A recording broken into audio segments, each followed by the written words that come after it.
मेरा सवाल है कि पहले पहलगाम में जब हमला हुआ था तो 4 आतंकवादियों के तस्वीर जारी की गई थी। बाद में उसके ऊपर बहुत बवाल हुआ तो ये कहा गया कि ये चारों आतंकवादी जो तस्वीर में दिखाए हैं वो आतंकवादी पहलगाम के टेररिस्ट नहीं है।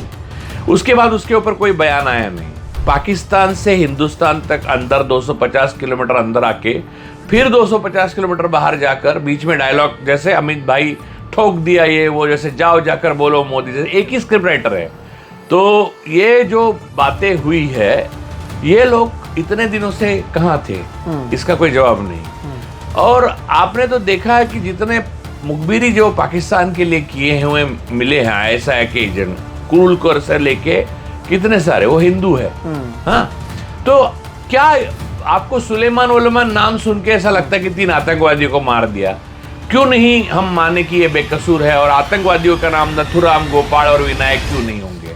आपने इंदिरा जी के नाम सुन के आप लोगों के होश उड़ जाते थे, देवरस माफी के खत लिखते थे। तो ये बातें मत किया कीजिए। गोलवलकर ने नेहरू को लिखे हैं, सावरकर ने भी नेहरू को माफी के खत लिखे 2। ऑपरेशन महादेव, ये सब नाम देके वेके आप क्या कुछ भी, यानी क्या संबंध है महादेव का इससे? क्या संबंध है सिंदूर का इससे? पाकिस्तान के साथ मैच तो जय शाह का ICC खेलेगा। हिंदुस्तान और पाकिस्तान के मैच बैन करेंगे क्या अमित शाह अपने बेटे को बोलकर? पाकिस्तान के साथ कौन है? पाकिस्तान के साथ क्रिकेट क्लब है, क्रिकेट का उनका अध्यक्ष मुखिया कौन है? जय शाह है।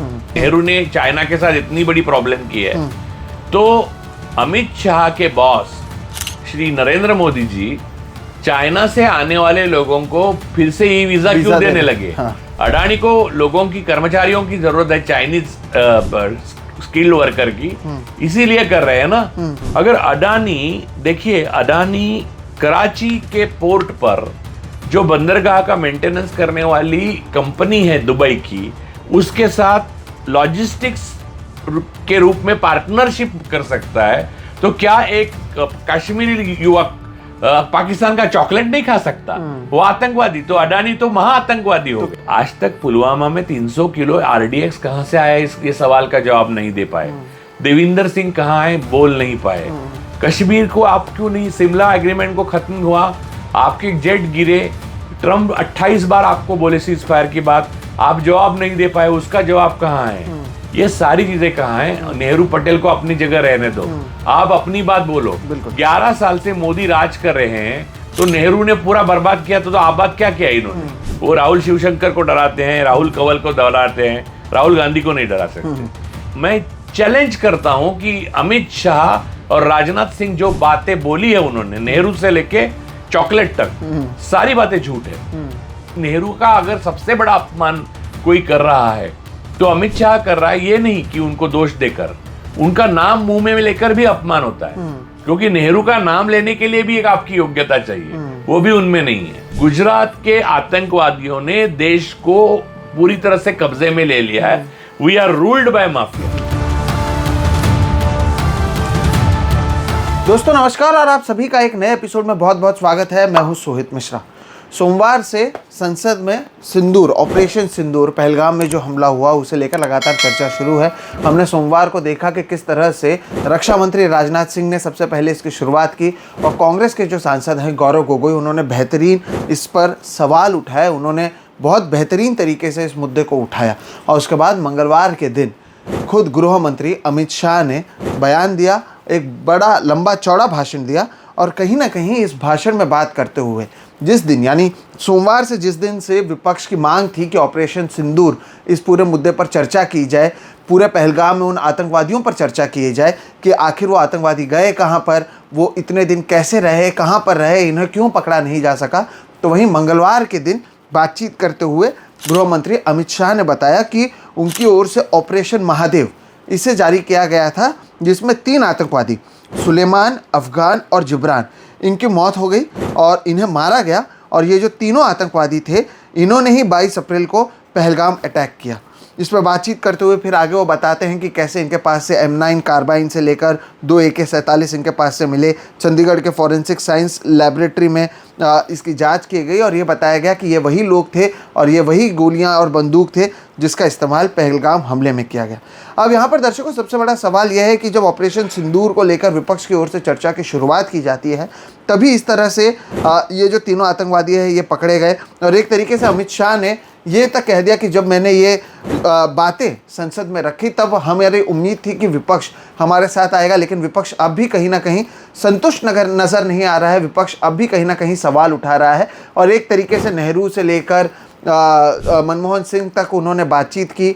हर एक चीज़ के लिए नेहरू को जिम्मेदार ठहराया, चाहे वो चीन की ओर से हो रहे हमले की बात हो, पाकिस्तान की ओर से हो रहे हमले की बात हो। तो हमें लगा ये जो पूरे भाषण हुई है और इस पर चर्चा की जानी चाहिए। ऑपरेशन सिंदूर को हुए इतना समय हो चुका है, क्या हासिल हुआ क्या नहीं हुआ, उस पर चर्चा की जानी चाहिए। और चर्चा के लिए हमारे साथ राजू परोलेकर सर जुड़े हुए हैं, वरिष्ठ पत्रकार, और लगातार आप हमारे चैनल पर इन्हें देखते आए हैं और इनके वीडियोज़ को प्यार देते आए हैं। बहुत बहुत स्वागत है सर आपका। जब हम रिपोर्ट कर रहे हैं, इसको रिकॉर्ड कर रहे हैं, जिस शाम को ये जाने वाला है उसी दिन गृह मंत्री अमित शाह ने बातचीत की है और एक तरीके से सोमवार के दिन जब विपक्ष हावी रहा, तमाम तरीके के सवाल पूछे गए। डोनाल्ड ट्रंप से लेकर पाकिस्तान के साथ आपने जंग को क्यों रोका, वो आतंकवादी कहाँ गए थे, इस तरह के जब सवाल पूछे गए तब आज मंगलवार को उन्होंने बताया कि कैसे ऑपरेशन महादेव के जरिए ये जो 3 आतंकवादी थे उन्हें मार गिराया गया सोमवार के दिन। और मंगलवार के दिन गृह मंत्री ने कहीं ना कहीं इसका जिक्र किया। किस तरह से आप इसे देखते हैं कि क्या इसे विपक्ष की ओर से जब दबाव बनाया गया और ऑपरेशन सिंदूर पर चर्चा शुरू की गई, उसके अगले ही दिन ये तीनों आतंकवादी मिल भी जाते हैं, उन्हें मार भी गिराया जाता है? ये पुराना स्टाइल है अमित भाई का और मोदी जी का कि किसी भी 3-4 लोगों को अमित शाह जो भारत के गृह मंत्री है वो संसद में ऐसी भाषा का इस्तेमाल करते कि हमने सेना ने ठोक दिया। मैं छोटा था, शायद तुमने नहीं सुना होगा, मैं छोटा था तब गुजरात से एक स्मगलर आता था, सुकुर नारायण बखिया, वो भी ऐसी भाषा नहीं इस्तेमाल करता था। मैं ये कहना चाहता हूँ। अब मैं ये पूछना चाहता हूँ 2 सवाल। पहला बात, अमित शाह ने बहुत सारी बातें की, उन्होंने पहले ही कहा है मैं जो भी कहता हूँ जुमला है, तो बस वो जुमला था तो पूरा सुन लिया। ना ही यूनाइटेड नेशन सिक्योरिटी काउंसिल में नेहरू ने चीन को सीट दिलवाई और ना ही नेहरू चीन के अभी के जो कारनामे हैं उसके लिए जिम्मेदार है। उसमें अडानी और डोवाल का हाथ ज़्यादा है और नेहरू का कोई दूर दूर तक रिश्ता नहीं है। खैर, लेकिन वो बात नहीं है। अब झूठ बोलने वाले के लिए कुछ भी झूठ बोला जा सकता है। हो सकता है ब्रह्मा, विष्णु और महेश सारे लोग जिम्मेदार भी हो सकते हैं। मेरा सवाल है कि पहले पहलगाम में जब हमला हुआ था तो 4 आतंकवादियों के तस्वीर जारी की गई थी। बाद में उसके ऊपर बहुत बवाल हुआ तो ये कहा गया कि ये चारों आतंकवादी जो तस्वीर में दिखाए हैं वो आतंकवादी पहलगाम के टेररिस्ट नहीं हैं। उसके बाद उसके ऊपर कोई बयान आया नहीं। अब ये बात नहीं कही गई कि देखो, पाकिस्तान से हिंदुस्तान तक अंदर 250 किलोमीटर अंदर आके फिर 250 किलोमीटर बाहर जाकर बीच में डायलॉग, जैसे अमित भाई ठोक दिया ये वो, जैसे जाओ जाकर बोलो मोदी, जैसे एक ही स्क्रिप्ट राइटर है। तो ये जो बातें हुई है, ये लोग इतने दिनों से कहाँ थे, इसका कोई जवाब नहीं। और आपने तो देखा है कि जितने मुखबिरी जो पाकिस्तान के लिए किए हुए मिले हैं ISI के एजेंट, कुरुलकर से लेके कितने सारे, वो हिंदू है। हाँ, तो क्या आपको सुलेमान नाम सुन के ऐसा लगता है कि 3 आतंकवादियों को मार दिया? क्यों नहीं हम माने कि ये बेकसूर है? और आतंकवादियों का नाम नथुराम, गोपाल और विनायक क्यों नहीं होंगे? हाँ, थे ना ऐसे भी आतंकवादी। तो ये इसका सबूत चाहिए हमें कि आतंकवादी, आप मुसलमानों का नाम लेकर ये 3 नाम बताए तो लोग संतुष्ट हो जाते हैं देश के। ये बेसिक जो नेचर है इस देश का, वो बदलना चाहिए। ये कोई बात नहीं हुई। अगर कुरुलकर का नाम, कुरुलकर ने सारी इंफॉर्मेशन दी थी पाकिस्तान को DRDO के चीफ होने के नाते, जो 13 साल से संघ में ट्रम्पेट बजाते थे, तो ऐसा कोई भी हो सकता है ना। नथुराम हो सकता है, गोपाल हो सकता है, विनायक हो सकता है, आतंकवादी तो कोई भी हो सकता है। तो ये आप सबूत देना जरूरी है गृह मंत्री। फिर सेना ठोक दिया क्या चीज है? ठोक देना मुंबई की एक स्लैंग में, हिंदी स्लैंग आपको लैंग्वेज मालूम है, वहां पर भाई लोग जो नीचे के शार्प शूटर के अंडर जो काम करते हैं, यानी बस देख के आते हैं सेट को, जिसको गोली मारनी है वो शार्प शूटर को बताता है, ये लोग इस्तेमाल करते हैं जो भाषा जो सत्या फिल्म में दिखाई, ठोक दिया वगैरह, वो अमित शाह भाषा कर रहे हैं और नाम नेहरू का ले रहे हैं। कहाँ नेहरू और कहाँ ये ठोक दिया?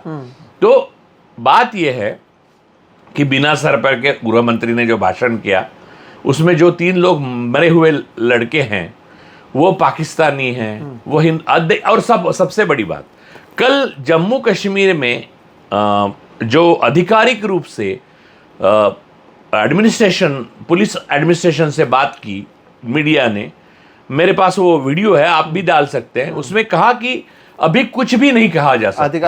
आधिकारिक पुष्टि अभी तक सेना ने नहीं की है, ना ही अब ये दबाव लाकर कुछ भी करवा सकते हैं, लेकिन ना सेना ने पुष्टि की है ना। और ये पॉजिटिव बात करना चाहते हैं, यानी हम लोग ऐसा कहें कि 10 रफाल नहीं गिरे, ये पॉजिटिव बात है, क्योंकि 5 जेट गिरे ऐसा ट्रंप ने कहा है। तो हम लोग ये नहीं कहें कि 5 जेट गिरे, हम कहें 10 नहीं गिरे। तो पॉजिटिव क्या होता है? और ये जो मारे हुए लोग हैं, जिन जवान लोगों को मारा, तो इनका पूरा गुजरात से जो इतिहास है, वो जितने लोगों को मारा है वो कभी भी ये प्रूव नहीं कर सके सबूत के साथ, ट्रांसपेरेंटली, कि ये आतंकवादी था, ये इसके सुराग है, ये इसका आका था, यहाँ से आया, यहाँ गया, ये ऐसे रेकी की गई, कुछ भी नहीं। आप ऐसे ही हवा में बात करोगे और हम विश्वास रखेंगे? ये हम लोग सब चित्रा त्रिपाठी नहीं है ना, कि वो दूसरी वो कौन, वो नोट में चिप दिखा रही थी, वो श्वेता, वो नहीं है हम लोग। हिंदुस्तान की जनता को दिमाग है, इस पर इनका विश्वास नहीं है, अमित शाह जी का विश्वास नहीं है, लोग सोच सकते हैं। और दूसरी बात यह है कि अपने पूर्वज जो है उन्होंने अपने लिए अच्छा जो करके रखा है, नेहरू तो महान आदमी थे, उसके ऊपर आप बात नहीं करना चाहो तो मत करो, लेकिन उनके नाम से झूठ मत परोसो, और वो भी संसद में। ये सबसे बड़ा क्राइम कर रहे हैं। देखिए, क्रिमिनल होना अब उनके लिए कोई नई बात नहीं है, उनके लिए दुनिया में जानते हैं, आप ग्रोक पे डालिए तो उनके लिए जो आएगा वो आप समझ जाएंगे। लेकिन जो भाषा का इस्तेमाल करते हैं, तो अब जय शाह की जो गलतियां हैं उसके लिए क्या अमित भाई जिम्मेदार है? नहीं, वो इंडिपेंडेंट गलतियां कर रहे हैं। यहां तो डायरेक्ट बायोलॉजिकल फादर और सन की बात कर रहा हूं। नेहरू कहाँ, आप कहाँ, टाइम क्या था वो, और आज क्या है? आपने देखा भी नहीं है नेहरू को। आपने इंदिरा जी के नाम सुन के आप लोगों के होश उड़ जाते थे, देवरस माफी के खत लिखते थे। तो ये बातें मत किया कीजिए। गोलवलकर ने नेहरू को लिखे हैं, सावरकर ने भी नेहरू को माफी के खत लिखे 2। तो बात यह है कि ये सारी जो हेकड़ी है इनकी, ये झूठ की बुनियाद पर है। और मोदी, शाह, अडानी और वो गुजरात का आर्टेल है, उनकी ये आदत है। वास्तव में पहलगाम में जो हुआ उसके जो सारे थिएट्रिक्स है वो सामने आने चुके हैं, और इसका नतीजा जो है, इससे इनकी नींव को बहुत बड़ा धक्का पहुंच चुका है। ये देश जानता है कि इनका ये रोज का नाटक है। ये जो दिखाते हैं, बोलते हैं ऑपरेशन महादेव, ये सब नाम देके वेके आप क्या कुछ भी, यानी क्या संबंध है महादेव का इससे? क्या संबंध है सिंदूर का इससे? मेरे रगों में सिंदूर बह रहा है, ये कोई फिल्मी ये सी ग्रेड की फिल्मों के डायलॉग लिखता कौन है? मुझे वो आतंकवादियों के भी काम करता है और इनके भी, दोनों के डायलॉग वही आदमी लिखता है। कौन है ये आदमी? ये ढूंढना पड़ेगा। लेकिन सर, यहाँ पर जैसे कि आपने कहा, 1-2 मुद्दे, आप तथ्यों का जवाब तथ्यों से दो। जी, आप सबूत के सहित बोलना आपका काम है। आपका एज ए गृह मंत्री, एज ए होम मिनिस्टर, ये काम नहीं है कि आप कुछ भी बोलो, और चूंकि संसद में आप प्रिविलेज्ड हो बात करने के लिए, प्रोटेक्टेड हो, तो कुछ भी आप परोस दो, नेहरू का नाम ले लो, इसका नाम ले लो, किसी पे लांछन लगाओ, ये गलत है। बिल्कुल। अब इसमें दो तीन चीज़ें, एक तो हम आगे भी बात करेंगे कि कैसे इन्होंने कहा कि पीओके 1948 में हुआ, चाइना ये हुआ, उसके वजह से आज तक हम भुगत रहे हैं, उस पर तो हम बात करेंगे। लेकिन यहाँ पर सबसे बड़ा सवाल ये उठता है, जैसे कि ये 3 नाम जिसका आपने भी कहा कि तीनों जो नाम है सुलेमान, अफगान और जिब्रान, इसे लेकर जब हुआ, और होता ये है सर कि जब गृह मंत्री कह रहे हैं संसद में तो उसे फेस वैल्यू पर तो लिया जाएगा क्योंकि ऑन रिकॉर्ड संसद में कह रहे हैं, नंबर 1। नंबर 2, जब इसके ऊपर अखिलेश यादव कुछ कह रहे थे तो उन्होंने कहा कि क्योंकि मुसलमान नाम है तो आप बोलिए मत, क्योंकि एक धर्म से जुड़े हुए हैं। ये अखिलेश यादव को भारत के गृह मंत्री संसद के अंदर कहते हैं क्योंकि ये मुस्लिम नाम है तो आप यहाँ पर कुछ बोलिए मत, बैठिए और सुनिए कि क्या नाम है। तो ये 2 सवाल है कि जब गृह मंत्री इसे कहेंगे तो उसे फेस वैल्यू पर तो लिया जाएगा ना। शाह खुद पर्शियन नाम है, मुगलों ने लाया था। फडणवीस खुद पर्शियन नाम है, मुगलों ने लाया था।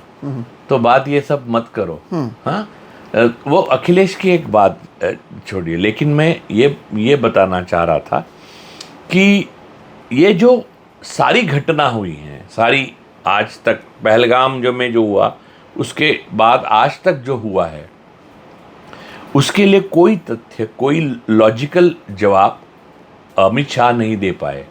और सबसे बड़ी बात यह है कि अमित शाह अगर सच बोलते हैं तो कुछ ही दिनों पहले, कुछ ही महीनों पहले एक सत्र में उन्होंने ये कहा था पीओके हम लेके रहेंगे, और राजनाथ कहते हैं पीओके लेना हमारा उद्देश्य नहीं था। जमीन तो गौरांग ने ये पूछा भी कि क्यों नहीं था, ले लेते।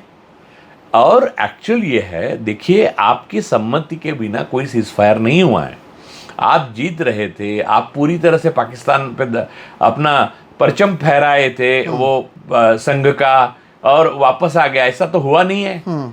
आपके लिए ऐसी चोट लगी थी कुछ ना कुछ कि आपको अमेरिका में शरण जाना पड़ा, अमेरिका के शरण जाना पड़ा, आपको वापस ये सीजफायर करना पड़ा, और इसमें थू हो गई।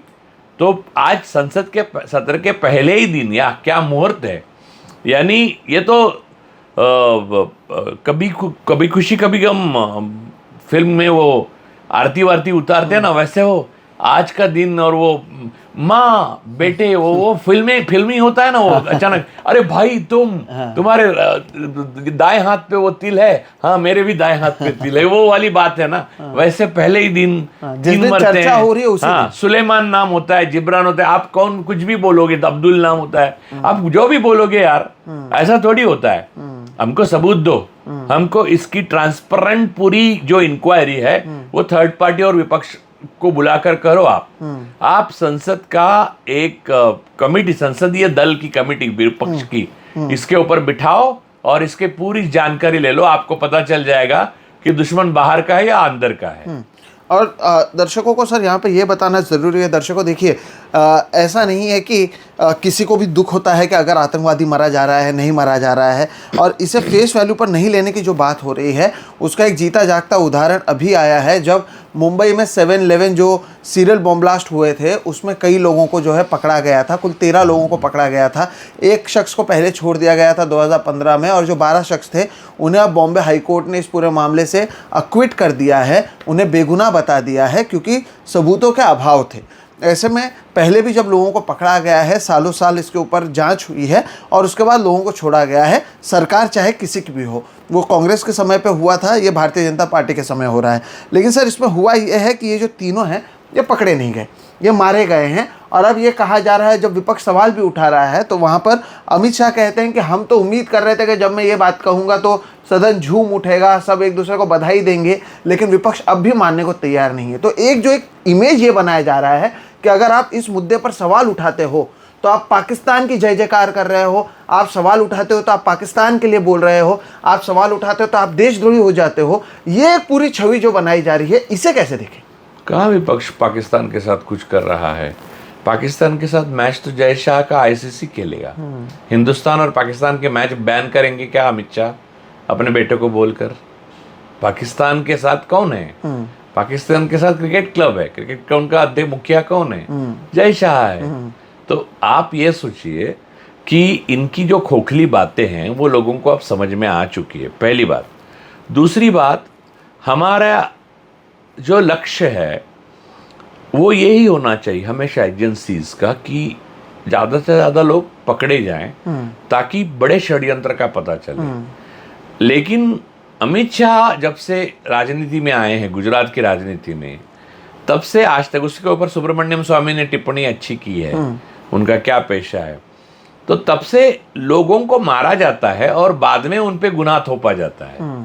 तो अब ये आपने जो 7-11 में जो लोग पकड़े गए थे वो निर्दोष उनको छोड़ा गया कोर्ट द्वारा, तब आपने इंटरव्यू लिया तो आपको बोला ना कि इतना टॉर्चर किया गया था कि 7-11 क्या, मैं 9/11 के लिए भी मानने के लिए तैयार हो गया था हमारे साथ, ऐसा बोला एक मुस्लिम लड़के ने। हाँ। यस, तो बात यह है कि ये हमारे सामने इसलिए आ सका क्योंकि वो कोर्ट के सामने उनको लिया गया, ले जाया गया और उनकी पूरी तरह से शिनाख्त हुई, इन्वेस्टिगेशन हुई, उनका टॉर्चर जो भी है, उसकी स्टोरी, कहानियां, उसके ऊपर हम लोग प्रोग्राम करेंगे अलग से, वो सारी आ गई। यहां पर क्या हो रहा है कि एनकाउंटर कोई रूल नहीं है और सामने से फायरिंग हुई और हमने फायरिंग हुई, ये 23 साल रोज की कहानी नहीं हो सकती। कभी ना कभी आप लोगों को पकड़कर दिखा सकते हो कि इनकी इंक्वायरी करके आप विपक्ष आइए, इंडिपेंडेंटली आप इंक्वायरी करिए, आपको पता चल जाएगा आतंकवादी थे और ये जैश ए मोहम्मद या और भी कोई संगठन या पाकिस्तान के साथ थे। और पाकिस्तान के साथ इतना बड़ा लफड़ा हो चुका है तो क्रिकेट क्यों खेल रहे हैं? सही बात है। एक नंबर 2, पाकिस्तान के साथ आपका इतना नजरिया प्रॉब्लम, इतना प्रॉब्लम हो गया है और नेहरू ने चाइना के साथ इतनी बड़ी प्रॉब्लम की है, तो अमित शाह के बॉस श्री नरेंद्र मोदी जी चाइना से आने वाले लोगों को फिर से ई वीजा क्यों देने लगे? हाँ। अडानी को लोगों की, कर्मचारियों की जरूरत है, चाइनीज स्किल्ड वर्कर की, इसीलिए कर रहे हैं ना। तो चाइना दुश्मन अगर है, और ये बात सच है कि जब भी पाकिस्तान ने जो भी हमारी क्षति की भारतीय सेना की, जिसकी वजह से हम सीज फायर तक पहुंचे, उसमें 80% रोल तो चाइना का था। वो तो अमेरिका में छप के आया, दुनिया भर में आया, उनके सैटेलाइट ने हमारे पूरे रडार सिस्टम को, हमारे प्लेन्स को, हमारे जो जेट गिरे उनको सबको वो चाइना ने दिखाया। तो उसके बाद तो आप चाइना को क्या करना चाहिए ट्रीटमेंट, तो आप दे रहे हो उनको वीजा, वहां पाकिस्तान के साथ आप क्रिकेट खेल रहे हो। और विपक्ष बस आज आप झूठ जो बोल रहे हो वो कि कौन मरे हैं, किसी के तो बेटे हैं वो अगर वाकई आतंकवादी है तो वो आतंकवादी है, ये सिद्ध होना चाहिए। जैसे कसाब पकड़ा गया था और कसाब के जरिए एक कसाब का से... हुआ था, अफजल गुरु का हुआ था। अफजल गुरु का देखिए, जो भी अफजल गुरु पे बहुत सारी कंट्रोवर्सी हुई, वो ये इसलिए हो सकी क्योंकि लोकतंत्र में या किसी भी सिविलाइज सोसाइटी में पहले आप जुर्म को पूरी तरह से आपको सिद्ध करना पड़ता है, वरना कोर्ट बंद करो, सारी व्यवस्था बंद करो और गुंडों की, माफिया की, इनकी गुजरात की जो टोली है उसको लगा दो, बस रोज मारते रहे और बोलते रहे ये आतंकवादी था, कल मुझे भी मारेंगे और बोलेंगे ये आतंकवादी था इसलिए मार दिया। और मेरा नाम भी एक्चुअली राजू नहीं है, सुलेमान है। तुमको मालूम नहीं है, अमित भाई को मालूम है।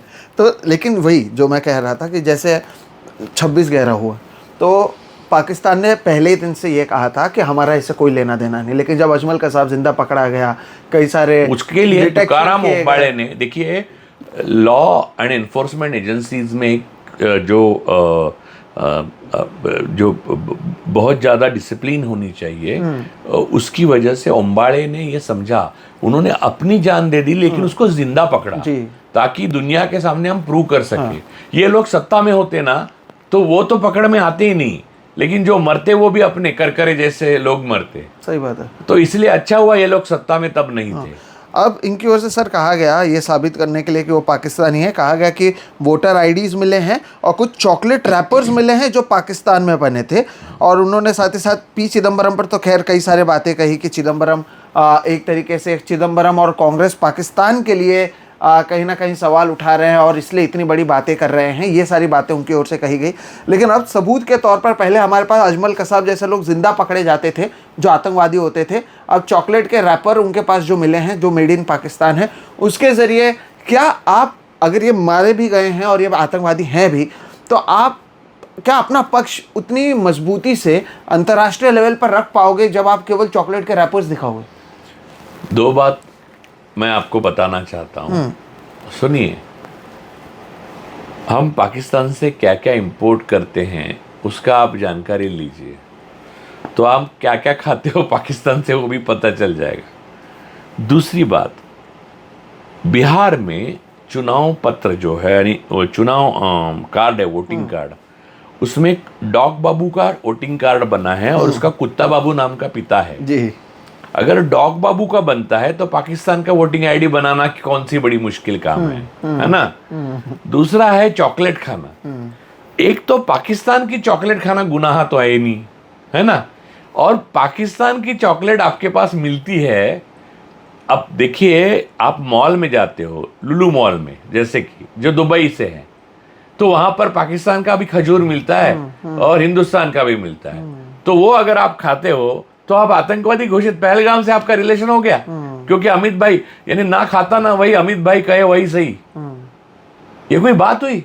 ये बेतुकी बातें करने वाले लोग वहां तक पहुंच गए। गृह मंत्री है, ये शर्मनाक बात है हिंदुस्तान के लिए, इंटरनेशनल कम्युनिटी के सामने सिद्ध करने के लिए। तो इन्होंने बोला ही है कि अंग्रेजी बोलने में हम लोगों को शर्म आएगी। तो शर्म इसलिए आएगी क्योंकि झूठ बोलना पड़ेगा। तो जयशंकर को शर्म आएगी कि कैसे कहें कि वोटर आईडी, तो सामने वाले बोलेगा वोटर आईडी तो आपके बिहार में तो डॉग बाबू का बना है, कुत्ता बाबू का बना है, तो आप वोटर आईडी की बात नहीं कर सकते।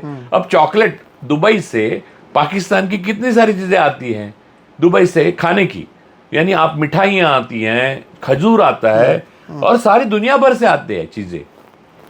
खजूर, हम लोग जो खजूर लाते हैं वो यूएई का रहता है, कतार का रहता है, तो और अन्य देशों का रहता है। वैसे पाकिस्तान के कई फल है वो जो दुबई में मिलते हैं, वो यहाँ मिलते हैं। वो और कश्मीर में ज़्यादातर जो मुस्लिम व्यापारी है वो सारी दुनिया भर से अच्छे चीज़ें बेचते हैं। वो क्या करते हैं, व्यापार करते हैं। अगर अडानी, देखिए अडानी कराची के पोर्ट पर जो बंदरगाह का मेंटेनेंस करने वाली कंपनी है दुबई की, उसके साथ लॉजिस्टिक्स के रूप में पार्टनरशिप कर सकता है, तो क्या एक कश्मीरी युवक पाकिस्तान का चॉकलेट नहीं खा सकता? वो आतंकवादी? तो अडानी तो महा आतंकवादी हो तो गया। क्या इसे सबूत के तौर पर, ये सबूत के तौर पर, अब मैंने बोल दिया, लेवल पर अब इंटरनेशनल थोड़ी है, अपने मेरे लेवल पे नहीं चलेगा। मेरे लेवल पे अगर अमित शाह जी को मैं चैलेंज करता हूं, सामने बैठे और लेवल प्लेइंग फील्ड रखे कि ये नहीं दिखाएं बड़ी बड़ी आंखें कि मैं गृह मंत्री हूं, वो तो मैं मानता नहीं हूं, लेकिन फिर भी वो दिखाते हैं। वो राहुल शिवशंकर को डराते हैं, राहुल कंवल को डराते हैं, राहुल गांधी को नहीं डरा सकते। अगर बनना है राहुल तो राहुल गांधी बनो तुम। तो सुनो, तो ये अगर लेवल, तो मेरे सामने सवाल जवाब हो जाए। वो अगर मैं चैलेंज करता हूं कि अमित शाह और राजनाथ सिंह जो बातें बोली है उन्होंने, नेहरू से लेके चॉकलेट तक, सारी बातें झूठ है, इसमें कोई शक नहीं है मेरे मन में। और देखिए पाकिस्तान के साथ कल कौन बैठता है, तो जय शाह बैठेगा पाकिस्तानी क्रिकेटर के पहले साथ। भी जो शाहिद अफरीदी के साथ जय शाह की तस्वीरें आ चुकी हैं, तो वो आतंकवादी हो गया। अगर आपका बेटा होता इतना बड़ा और वो पाकिस्तानी आदमी के साथ बैठा हुआ दिखाई दिया, तो वो पकड़ के लेके जाते एटीएस फडणवीस साहब, लेके जाते कि नहीं? सही बात। तो आपने जो इंटरव्यू लिया है, जो मुस्लिम जो निर्दोष बाहर आए, उन्होंने क्या कहा? इतना टॉर्चर किया कि हम 7/11 तो 9/11 पे भी लिखने के लिए तैयार हो गए। यहाँ तो मार ही डाला इन्होंने। ऐसे ही मोदी जी को मारने के लिए आए हैं करके 4 युवाओं को मारा था गुजरात में, याद है? वो एक औरत लड़की भी थी उसमें, मुमरा की। क्या सबूत है? आज तक कोई सबूत नहीं मिला। इसमें मैं आपको बताता हूं कि आईबी से लेकर एनफोर्समेंट एजेंसी से लेकर सारी जगह पर आरएसएस के इन्फिल्ट्रेशन है, और आरएसएस के लोग पाकिस्तान के लिए खुफिया जानकारी देते ही ये कुरुलकर ने देखा दिया, और भी 10 लोग पकड़े गए, उसमें से कितने बीजेपी के लोग हैं आप देखिए नाम, सारे हिंदू है। तो बात यह है कि ये कॉम्प्रोमाइज जो हुआ है अंदर, अपनी दिमाग लग चुका है अपनी संस्थाओं को, उसकी वजह से हमारे देश में आतंकवाद आ गया। और आतंकवादी का धर्म आतंकवाद प्रूव नहीं करता, ये बात पक्की समझ लीजिए। ये अमित शाह और मोदी की बहुत बड़ी गलती है कि इस तरह की बातें वो करते हैं। वो ड्रेस को देखकर मोदी जी कपड़ों को देख के पहचान देते आतंकवादी कौन है। कावड़ियों को देखिए जो उन्होंने आतंक मचा के रखा है यूपी में, आर्मी के लोगों को मारते हैं, आर्मी को लोगों को मारा, आर्मी के आदमी को मारा। तो देखिए, आतंक का एक तो धर्म नहीं होता, और आपने जिब्रान सुलेमान बोला इसलिए हम आतंकी मानेंगे और चॉकलेट की बातें कहेंगे, ऐसे चॉकलेट हमको देना बंद करिए। देश को 11 साल से चॉकलेट दे रहे हैं आप, जुमले का। ये जुमले का चॉकलेट है। आज का अमित शाह का स्पीच जुमले का चॉकलेट है। और नेहरू की बात करना तक अमित शाह का, यानी नेहरू का अगर सबसे बड़ा अपमान कोई कर रहा है तो अमित शाह कर रहा है। ये नहीं कि उनको दोष देकर, उनका नाम मुंह में लेकर भी अपमान होता है, क्योंकि नेहरू का नाम लेने के लिए भी एक आपकी योग्यता चाहिए, वो भी उनमें नहीं है। और एक चीज़ जो हमने देखा भी, जब ये नेहरू का पूरा मुद्दा उठा और अमित शाह कह रहे थे कि 1948 में सरदार पटेल चाहते थे कि पाकिस्तान ऑक्यूपाइड कश्मीर ना जाए, वो गए लेकिन उनसे बातचीत नहीं की गई, नेहरू ने कैसे कहा, और बाकी सांसद वहाँ पर शेम शेम, नेहरू को शेम कहते हैं। ऐसी चाइना को लेकर उन्होंने कहा, सरदार मनमोहन सिंह को लेकर बातें कही। ये वो लोग हैं जो इस दुनिया में नहीं रहे, जो अपने मुद्दों को नहीं रख सकते हैं, उसे लेकर उनकी ओर से लगातार कही गई। और ये केवल वो नहीं, मैं आपको बताऊँ सर, कल राजनाथ सिंह के भाषण को अगर आप सुनेंगे तो एक तरीके से लगता है कि जो कुछ इस देश में हो रहा है वो नेहरू और गांधी परिवार की वजह से हो रहा है।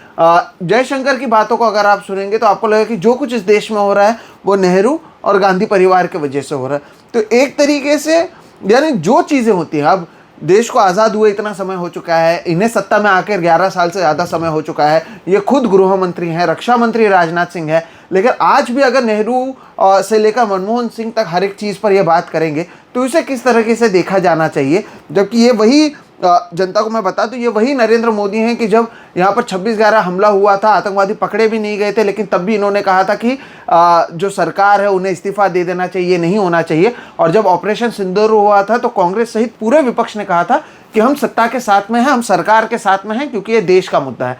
लेकिन इसके बावजूद जो कुछ देश में होता है, नेहरू और गांधी जिम्मेदार हैं। और सरदार पटेल ने कैसे रोकने की कोशिश की, नेहरू ने क्या किया, राजीव गांधी ने क्या किया, मनमोहन सिंह ने क्या किया। इंदिरा गांधी की तारीफ करते हैं लेकिन उसमें भी बताते हैं कि मानिक शॉ ने कहा था कि कैसे पाकिस्तान ने हमें बेवकूफ़ बनाया।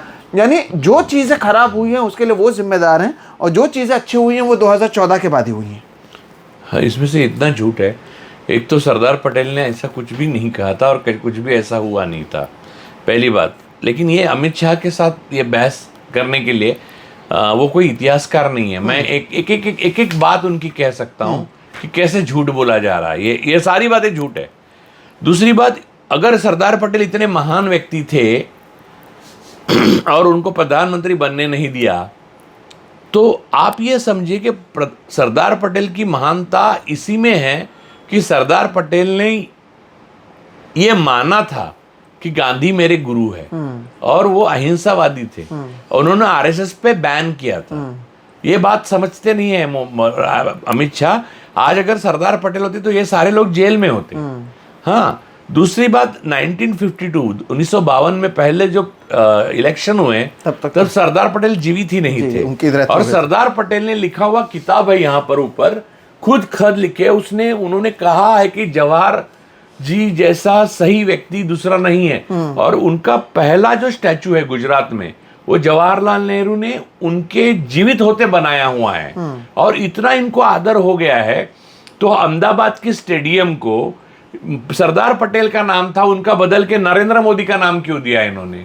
सब झूठ है इनका आदर। और इनके पास कोई ऐसा पुरुष नहीं है, बड़ी केशव हेडगेवार, वो माधव गोड़वलकर, देवरस, कोई भी कुछ जंग नहीं लड़ी, कोई क्रांति नहीं की, कोई विचार नहीं दिया, कोई आइडियोलॉजी नहीं, तो बस वो कांग्रेस के ही उधार ले रहे हैं। वो यानी उनकी सोच क्या है कि कांग्रेस का ही एक अच्छा था, एक बुरा था, यानी गुड कॉप बैड कॉप दोनों कांग्रेस के। अरे कांग्रेस की आजादी की लड़ाई सबने साथ मिलकर लड़ी है, और उनका अपना इतिहास है। तुम अपना क्या बताओ ना, तुमने क्या किया? तुमने गांधी को मारा। तो ये गोडसेवादी भाषण कर रहे हैं, तब इसमें कितनी सच्चाई होगी? गोडसे ने खुद ये गांधी जी की हत्या से पहले ये किया था कि खुद को मुसलमान बनाने, यानी समझे लोग मुस्लिम, या ऐसी हरकतें करके गया था वो, जो आज भी आरएसएस के लोग कर रहे हैं। तो ये सुलेमान जिब्रान की कहानी पहले नहीं है, ये 1948 से चल रही है। वो पटेल ने कुछ नहीं कहा था, ये गोडसे का कहना है।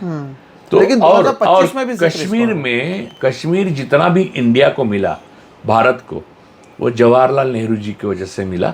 एक बात। दूसरी बात, जवाहरलाल नेहरू जितना कश्मीर से प्यार किसी ने नहीं किया, क्योंकि नेहरू फैमिली मूलतः कश्मीर से आती है।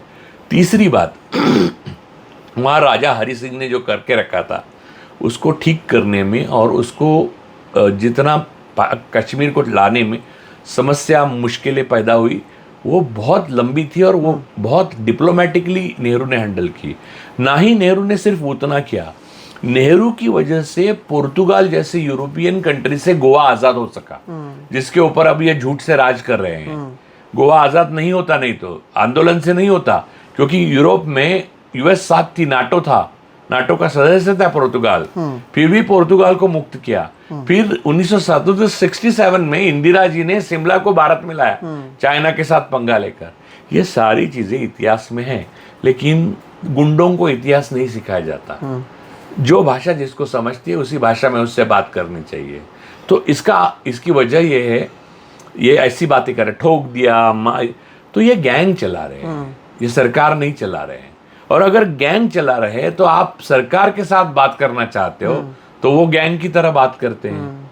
तो गैंग तो कुछ भी बोल सकते हैं ना। मेरे पापा ने ही ये देश को बर्बाद किया, मैं कहता हूँ।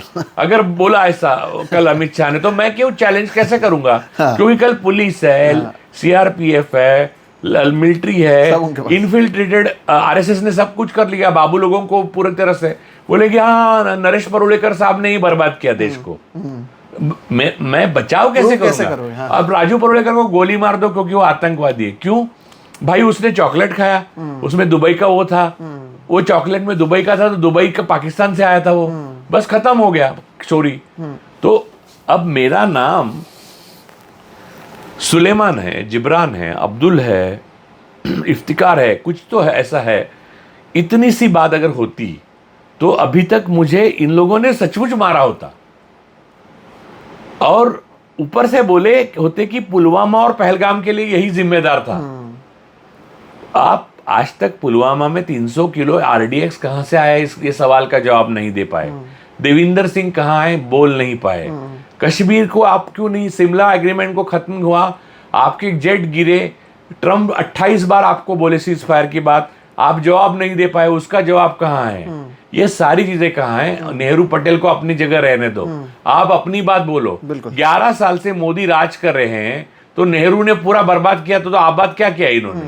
हाँ, 14 के बाद अगर चाइना आपके देश के अंदर घुस रहा है और जमीन ले रहा है तो उसके लिए नेहरू नहीं, 5 साल से जो पाबंदी थी वीजा पे, वो भी उठाई इन्होंने।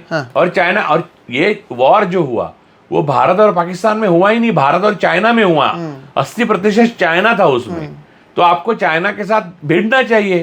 वो कौन सी लाल आंखें, जो लाल आंखें थी वो, वहां मोदी जी गए तो अचानक ये संसद का सत्र इतना इंपॉर्टेंट रहा, इतने आतंकवादी महादेव सब चल रहा है, तो मोदी जी यूके क्यों गए? वहां बोरिस जॉनसन के साथ क्विड प्रो क्यो का, अडानी का मैटर हो गया है, और वहां पर वो जो ग्रीन एनर्जी में भ्रष्टाचार हुआ है उसको वो देखिए, वो बात वहां पर कितनी जोर से वो ग्रेटा थनबर्ग से लेके सब उसमें टूट पड़े हैं। दूसरी जगह मॉरिशस से कॉन्ट्रैक्ट मिला, आज ही कंपनी का वो नाम आया है। तो वो सारी अडानी के काम चल रहे हैं। आपको अडानी के लिए पाकिस्तान की कराची पोर्ट पे भी लॉजिस्टिक्स आप कर सकते हैं, वो डायरेक्ट नहीं कर रहे हैं, लेकिन इनडायरेक्टली किसी कंपनी के साथ तो कर रहे हैं। और ये बातें वो चाइना से वर्कर मंगाना चाहते हैं, चाइना से वर्कर आ रहे हैं, उनके पार्टनर चाइनीज है जो ताइवान के हैं। ये सारी बातें होने के बाद आप किसको कह रहे हैं? और जय शाह की क्रिकेट इंटरनेशनल क्रिकेट क्लब जो है वो आईसीसी, वहां पर क्या पाकिस्तान के साथ मैच नहीं खेलोगे? वो पाकिस्तानी क्रिकेटर जो हिंदुस्तान का कश्मीर है ही नहीं बोलता है, अफरीदी, उसके साथ गले में गले डालकर बैठे थे वो और अनुराग ठाकुर। तो ये झूठ किसको बेच रहे हैं? चॉकलेट के लिए मार रहे हो आप, उधर सामने गले लग रहे हो, उधर क्रिकेट का मैच खेल रहे हो, और तुम आतंकवादी नहीं हो। ये ओरिजिनल आतंकवादी है। गुजरात के आतंकवादियों ने देश को पूरी तरह से कब्जे में ले लिया है। We are ruled by mafia. लेकिन मैं आपको बताता हूँ कि यहाँ पर सर होता क्या है ना, कि लॉजिक से ज़्यादा इमोशंस का इस्तेमाल करके ये कैसे मुद्दा घुमा लेते हैं। जैसे कि कल गौरव गोगोई ने कहा कि आप एक देश से नहीं 2 देश से लड़ रहे थे, पाकिस्तान के पीछे चाइना था, और ये बात राहुल गांधी पहले ही कह चुके हैं, और हमारी लड़ाई जो है दोनों फ्रंट पर चल रही थी, ये बात गौरव गोगोई ने कहा।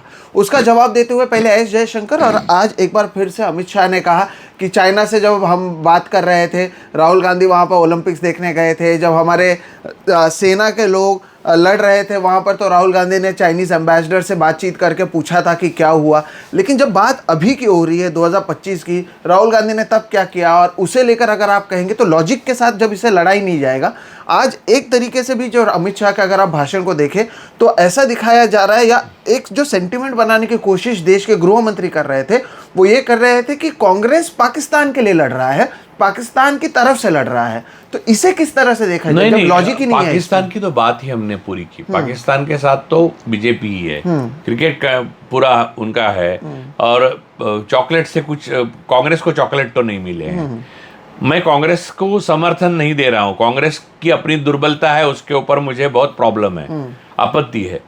दूसरी बात, रही बात चाइना की, तो आपने जो कहा कि जो इन्होंने चाइना के साथ जो भी इनकी ओलंपिक्स में गए वगैरह, मैं आपको बताता हूँ, उस वक्त जब विपक्ष में थे तो मुख्यमंत्री के रूप में खुद मोदी जी 18 बार चाइना गए थे। एक नंबर 2, चाइना के पॉलिटिकल स्कूल में पढ़ने के लिए सारे नेता बीजेपी के जा चुके हैं, आरएसएस के। हमने दिखाया आप ये देशद्रोह है।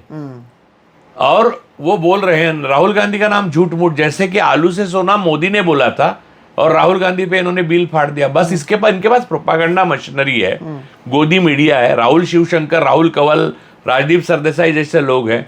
तो ये लोग, और गौरव सावंत, चित्रा त्रिपाठी और वो श्वेता, ये लोग लगाए हुए हैं, दिन रात वही काम करते हैं।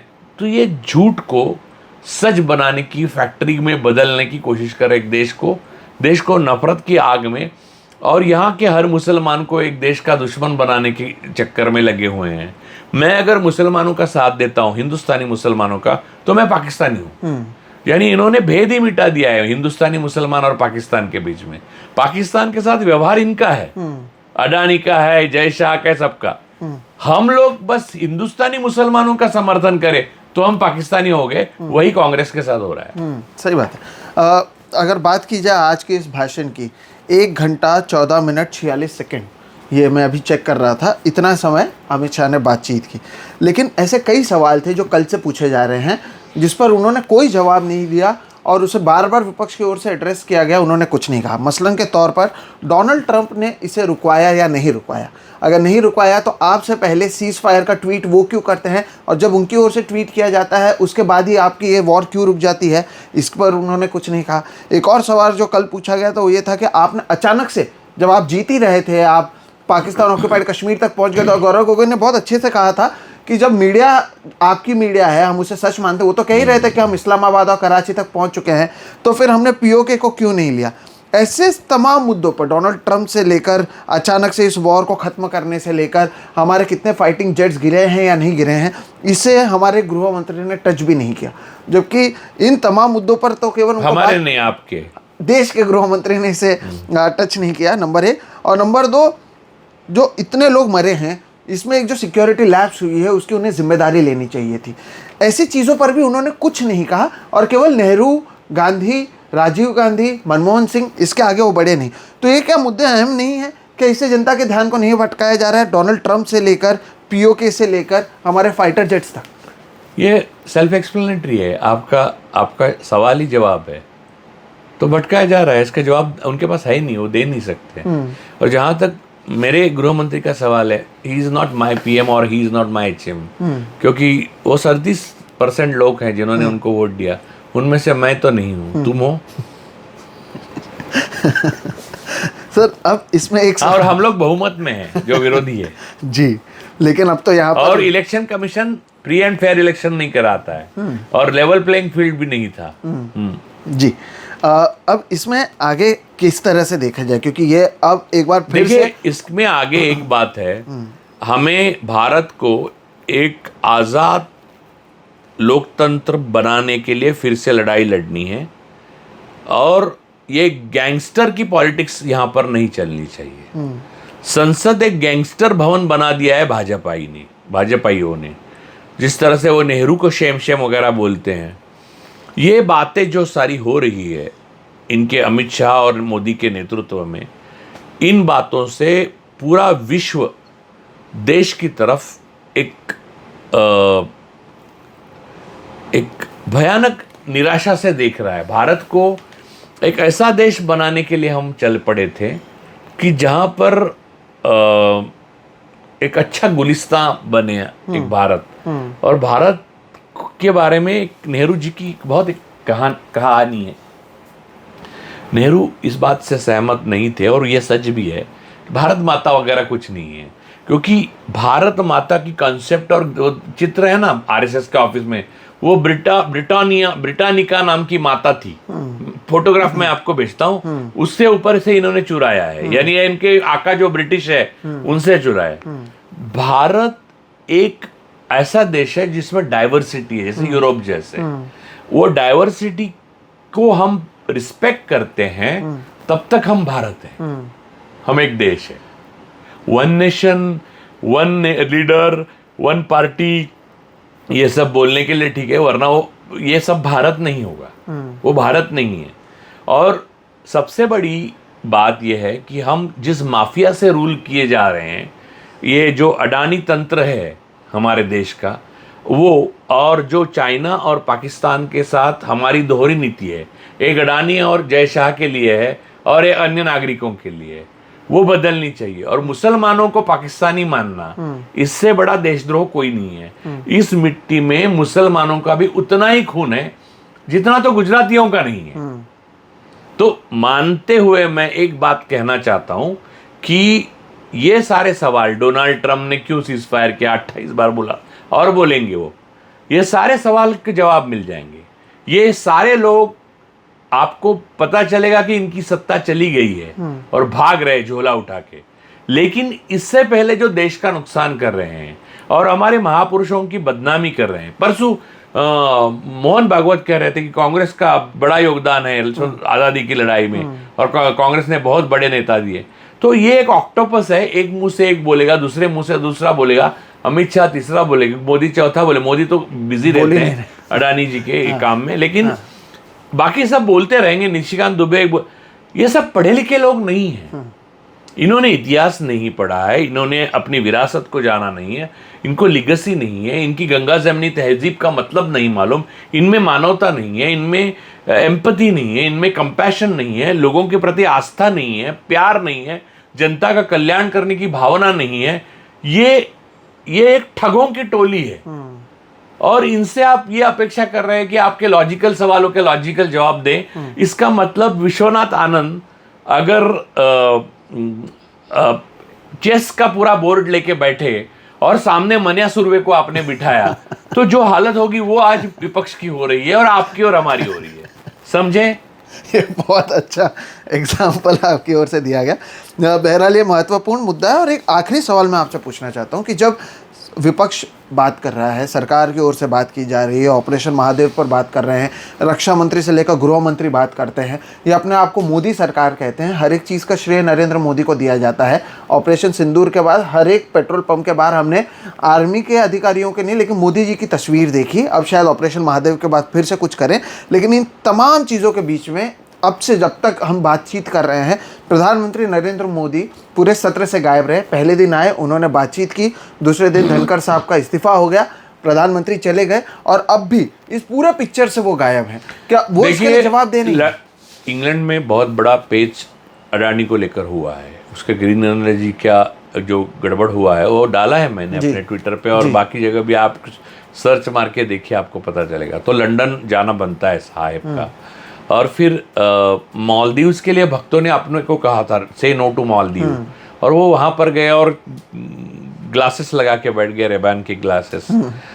तो उनको कुछ 1000 करोड़ का मदद देने की उन्होंने घोषणा की। तो अब भक्त क्या करेंगे बेचारे? तो अब देखिए अडानी का कारोबार मॉरिशस में जो फैल रहा है, मालदीव्स में, हर जगह, अब यूके से बाहर हो जाएंगे, ऑस्ट्रेलिया से हुए हैं, कॉन्गो से हुए हैं, यूएस में नहीं कर सकते, तो उनको बाकी देश खुलने चाहिए ना। अब ईरान के खिलाफ कुछ भी लिख रहे हैं मीडिया, वो सरकार के अनुमति के बिना नहीं लिख रही सही है। बात है। ये नेतन्याहू को बिक चुके हैं लोग। तो ये सारी चीजें जो हो रही है उसके लिए साहब बाहर गए हैं। लेकिन क्या और वो साहब जवाबदेही के नहीं है? अब मुझे जवाब दे, मैंने इसके ऊपर 1000 बार बोला है, वो प्रधानमंत्री उनको मानना नहीं चाहिए क्योंकि वो जवाबदेह नहीं है। प्रधानमंत्री जवाबदेह होता है, अगर जवाब नहीं देता है तो प्रधानमंत्री नहीं है। आप अपनी जिम्मेदारी का निर्वहन नहीं करें, यानी आप बच्चे को पैदा किए और भाग गए आप, समझ लो, तो आपको बाबा कहेगा क्यों हो? बिल्कुल। तो ये बात है कि लेकिन जिम्मेदारियों से भागना मोदी का बहुत पुराना आदत है, ऐसा सुब्रमण्यम स्वामी का कहना है। और यशवंत सिन्हा ने पहले ही कहा था कि पहलगाम के आतंकवादी कभी नहीं मिलेंगे। वैसे ही हुआ। अब मरे हुए लोग तो कुछ भी हो सकते हैं। पिछले साल मेरे पापा की मृत्यु हो गई यहीं पे, तो वो बीमार थे, लेकिन उनकी मृत्यु के बाद उनको आतंकवादी अगर हम कहें तो वो बेचारे जवाब नहीं दे सकते। अगर वाकई आतंकवादी कोई है तो उससे जवाब आप और वो भी आप देखते हैं टॉर्चर करके निर्दोषों से भी कैसे लिखवा लेते हैं लोग, बिल्कुल, पुलिस और प्रशासन। तो हिंदुस्तान की भविष्य के बारे में जब मैं कावड़ियों को देखता हूँ और जब मैं अमित शाह को देखता हूँ, जय शाह को देखता हूँ, मोदी की भाषा को देखता हूँ, अमित शाह जो ठोक दिया वगैरह संसद में बोलते हैं वो देखता हूँ, और उसके सामने सुप्रिया जी सुले वगैरह बोलती हैं कि देश के लिए हम हमेशा तैयार है, किरण रिजिजू ने हमको भेजा, वो तो एक्चुअली अधिकारी कुछ था ही नहीं, पीआर एक्टिविटी थी। ये सारा जो खेल हो रहा है क्रोनिज्म का, एक माफिया का, एक ड्रग्स का, यानी मुंद्रा पोर्ट पे ड्रग्स आ रहे हैं। ड्रग्स तो पाकिस्तान से ज्यादा खतरा है क्योंकि सबसे जवान देश आपका दीमक जैसा खोखला हो रहा है।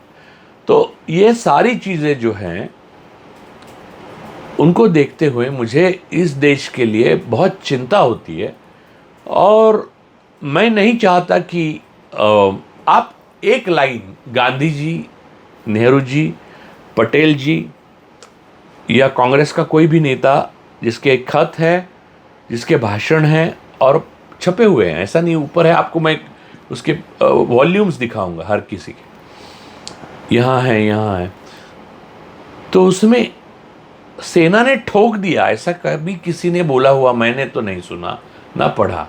मेरे लाइफ में हिंदुस्तान के इतिहास में ठोक दिया, ठोक देंगे, मार डालेंगे, ये सारी जो बातें हैं ये अव्वल दर्जे के गुंडे करते हैं।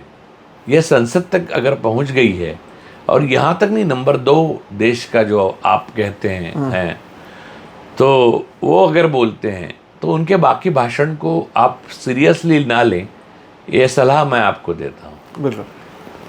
और ठाकुर तो आखिरी शोले का ही था, बाद में राजनाथ सिंह वगैरह तो बस झूठ बोले कल। बिल्कुल। मुझे लगता है कि इस पूरे मुद्दे पर दर्शकों हमने एक व्यापक चर्चा की, आपको बताने की पूरी कोशिश की कि कैसे जो भाषण है उसे कैसे डिकोड किया जा सकता है, और मेरा मानना है कि राजू सर ने बेहतरीन। और सबसे बड़ी मैं तुमको एक सूचना देता हूँ, हाँ, चॉकलेट खाने से पहले उसका रैपर देखना ज़रूरी है। तो ये लोगों को देखना चाहिए, ये आप देखिए और ये सोचिए कि क्या इंटरनेशनल लेवल पर ये सारी बातें चलेंगी नहीं चलेंगी। ये एक बहुत अहम मुद्दे हैं जो हम आपके सामने लेकर आ रहे हैं। हम उम्मीद करते हैं कि आप इसकी गंभीरता को समझते हैं, और मुझे लगता है कि जो डिकोड राजू सर ने किया वो बेहतरीन तरीके से किया। जी सर।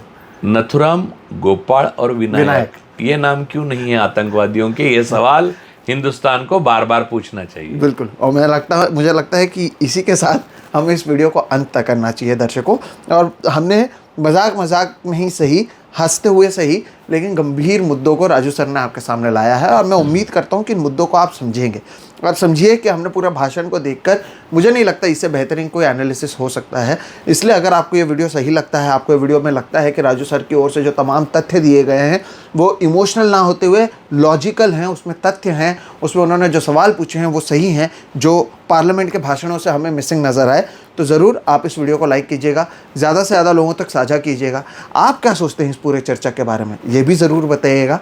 और आप राजू सर से क्या और सवाल या कुछ मुद्दों पर आप चाहते हैं कि हम बात करें, ये भी ज़रूर बताइएगा। आप जो भी चीज़ें बोलते हैं उसे करने की हम कोशिश करते हैं। मुझे लगता है राजू सर एक बेहतरीन चर्चा हमारी ओर से इस पूरे मुद्दे पर की गई है। क्रिकेट खेलेंगे या नहीं खेलेंगे उससे भी आप तय कीजिएगा कौन देशभक्त है, कौन देशद्रोही है, कौन किसके साथ किस तरह का व्यापार कर रहा है, इससे भी आप तय कीजिएगा कौन देशभक्त है, कौन देशद्रोही और है। अहमदाबाद का स्टेडियम पटेल से लेके मोदी हो गया, उससे भी तय करिए कि मोदी सही थे, पटेल सही थे या नेहरू सही थे। तो इन तमाम सवालों पर मैं उम्मीद करता हूं कि आप सोचेंगे और उसके अनुसार आप अपना फैसला लेंगे। फिलहाल आप हम दोनों को दीजिए इजाज़त। बहुत बहुत शुक्रिया राजू सर, थैंक यू। आप जुड़े और आपने बातचीत की। दर्शकों फिलहाल आप हम दोनों को दीजिए इजाज़त। इस वीडियो में इतना ही। मेरा नाम है सोहित मिश्रा, आप देख रहे हैं सोहित मिश्रा ऑफिशियल। चैनल को सब्सक्राइब नहीं किया तो ज़रूर कर लें, हम इस तरह की वीडियोस लगातार करते रहते हैं। फिलहाल हम दोनों को इजाज़त। नमस्कार सर।